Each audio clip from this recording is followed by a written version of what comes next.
Good morning students. आज हम एक बार फिर से अपने भिन्न वाले पाठ पर आ जाते हैं। क्लास 7th का दूसरा यूनिट है ये, भिन्न और दशमलव। इसमें हम पहले भिन्नों के बारे में पढ़ रहे थे और फर्स्ट पार्ट में हमने भिन्न क्या होते हैं, जैसे उनको किस तरह से लिखा जाता है, किस तरह से निरूपित किया जाता है। जैसे मैंने आपको बताया था 1/2, 3/4, ये सभी क्या है, भिन्न। इसमें ऊपर वाला अंश, नीचे वाला हर। उसके बाद हमने उचित भिन्न के बारे में भी पढ़ लिया था कि वो भिन्न जिनमें कि अंश छोटा होता है और हर बड़ा होता है, वो कौन से भिन्न है, उचित भिन्न। और अनुचित भिन्न के बारे में भी पढ़ लिया था, जिनमें कि अंश बड़ा होता है और हर छोटा होता है, इसके अपोजिट। ये होते हैं हमारे अनुचित भिन्न, या इन्हें विषम भिन्न भी कहते हैं। हमने ये भी पढ़ लिया था कि तुल्य भिन्न क्या होते हैं। जैसे मैं आपको एक एग्जांपल फिर से बता देती हूँ कि अगर हमने 1/2 है जो इसके तुल्य भिन्न लिखने हैं तो हम कैसे लिख सकते हैं।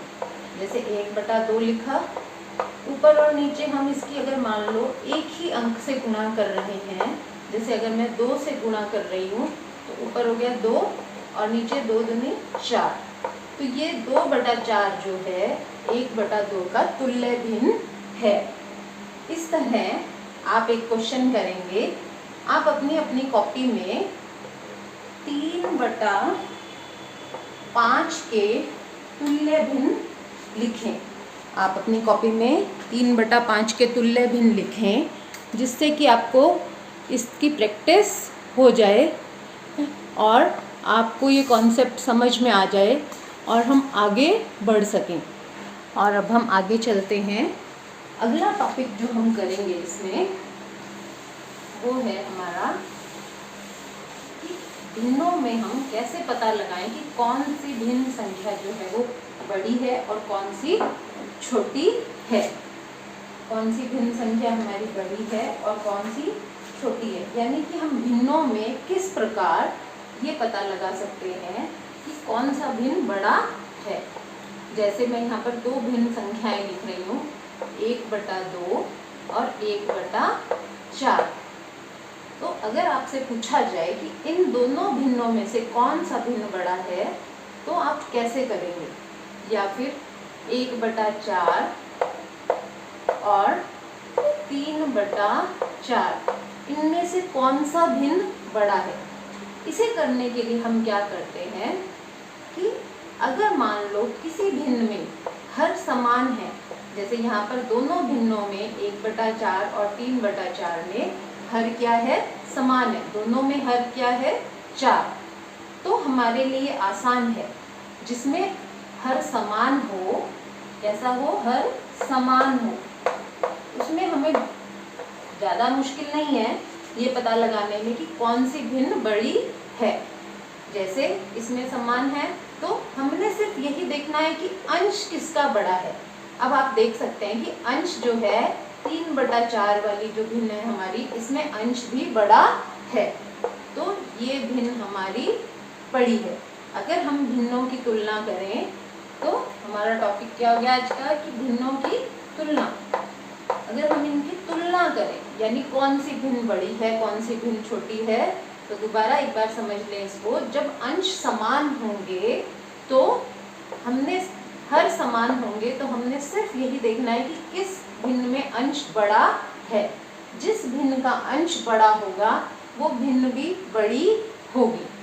लेकिन अगर ऐसी स्थिति आ जाए जहाँ पर कि हमारे अंश जो है वो समान ना हो, अंश जो हर जो है वो समान ना हो, ऐसी स्थिति आ जाए जहाँ पर हमारे हर समान ना हो। अब जैसे इस दोनों भिन्नों में अंश तो हमारे समान है लेकिन हर जो है वो अलग अलग हैं, तो हम कैसे पता लगाएंगे कि कौन सी भिन्न बड़ी है। यहाँ पर इस स्थिति में हम क्या करेंगे, दोनों भिन्नों में उसके हर से ऊपर और नीचे गुणा करेंगे। जैसे ये 1/2 है, इसको पहले ऊपर 4 से यानी इस हर से हम गुणा कर देंगे। और इस वाली भिन्न को, जैसे ये 1/4 है, तो इसको भी ऊपर नीचे हम किससे गुणा करेंगे? 2 से। यहाँ पर 2 है तो इसको 2 से गुणा करा, यहाँ 4 है, इसको 4 से गुणा किया। अब हमें क्या प्राप्त होगा? ऊपर से ऊपर गुणा करेंगे तो 4/8 और इधर करेंगे तो 2/8। अब हमारे पास फिर वही स्थिति आ गई कि हमारे पास क्या है, यहाँ पर हर समान हो गए। हर समान होने के बाद मैंने आपको बताया कि आपने सिर्फ यही देखना है कि कौन सा अंश बड़ा है। अब यहाँ पर अंश कौन सा बड़ा है? 4। तो 4 अगर बड़ा है तो कौन सी भिन्न बड़ी है? ये वाली। तो अंततः कौन सी भिन्न बड़ी हो गई? ये वाली, क्योंकि ये 4/8 जो है 1/2 की तुल्य भिन्न ही है। तुल्य भिन्न मैंने आपको अभी भी बता दिया, पहले भी बताया था, आप वो वीडियो भी दोबारा से देख सकते हैं। तो क्योंकि ये तुल्य भिन्न है और ये इससे बड़ी है, तो 1/2 भी जो है 1/4 से बड़ा होगा। और ये निशान जो है, जिस तरफ मुंह खुल जाता है वो बड़ा है, ठीक है। जिस तरफ मुंह खुला हुआ है इस निशान का, वो बड़ी भिन्न होती है। एक क्वेश्चन हम और करके देख लेते हैं इसमें। पहले आप इसको नोट कर लें, जिससे कि आपको पता चल जाए कि आपको कुछ समझ आया इसमें या कुछ समस्या है। हम एक क्वेश्चन और करके देखते हैं, जिससे आपको कॉन्सेप्ट क्लियर हो जाए। एक क्वेश्चन मैं यहाँ पर और लिखती हूँ, आपकी बुक में से ही ले लेते हैं हम क्वेश्चन, जो आपकी टेक्स्ट बुक है, हम उसी में से क्वेश्चन ले लेते हैं। एक क्वेश्चन इसमें दिया भी हुआ है, जैसे रमेश ने एक प्रश्नावली का 2/7 भाग हल किया, जबकि सीमा ने उस प्रश्नावली का 4 भाग हल किया। ज्ञात कीजिए कि दोनों में से किसने कम भाग हल किया। अब रमेश ने कितना हल किया? ये आपकी बुक का ही क्वेश्चन है, आपकी टेक्स्ट बुक का। रमेश ने कितना हल किया? 2/7। कोई प्रश्नावली थी, उसका 2/7 भाग रमेश ने हल किया। और दूसरा जो बच्चा है उसका नाम है सीमा। सीमा ने कितना हल किया? 4/5। अब हमने ये बताना है कि किसने कम भाग हल किया, यानी इन दोनों में से छोटी भिन्न कौन सी है। तभी हमें पता चलेगा कि कौन सा भाग कम है। तो फिर हम वही तरीका लगाएंगे अपना। 2/7 इधर लिखा मैंने, 4/5 इधर लिखा। इसकी तुल्य भिन्न बना लेंगे हम। तुल्य भिन्न बनाने से हमारे लिए आसान हो जाता है ये पता करना कि कौन सी भिन्न बड़ी है। तो मैंने आपको बताया था कि तुल्य भिन्न बनाने के लिए आसान तरीका यही है कि इसके हर को इससे गुणा करें, इसके हर को इस दूसरी भिन्न से गुणा करें। तो हम इसको 2 को 5 से ऊपर भी और नीचे भी गुणा कर देते हैं। अब इस वाले भिन्न में हर में क्या था? 7। तो इधर हम दोनों जगह 7 से गुणा कर देंगे। अब इसकी गुणा करें, ये हो गया 10/35 और ये हो गया 28/35। तो आप यहाँ पर देख सकते हैं कि कौन सी भिन्न जो है बड़ी है। अब क्योंकि इनके हर तो समान हो गए, आपने सिर्फ इनका अंश देखना है। यहाँ पर 10 है और यहाँ पर 28, तो कौन सी भिन्न बड़ी हो गई? ये वाली 28/35। और 28/35 जो है किसकी तुल्य भिन्न है? 4/5 की। 10/35 किसकी तुल्य भिन्न है? 2/7 की। अब आपको यहाँ पर पता चल जाएगा कि किसने कम हल किया। ये ज्यादा है तो ये कम होगा, तो रमेश ने जो है कम भाग हल किया।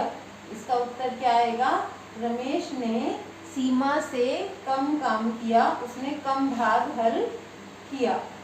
तो ये बहुत आसान है करना।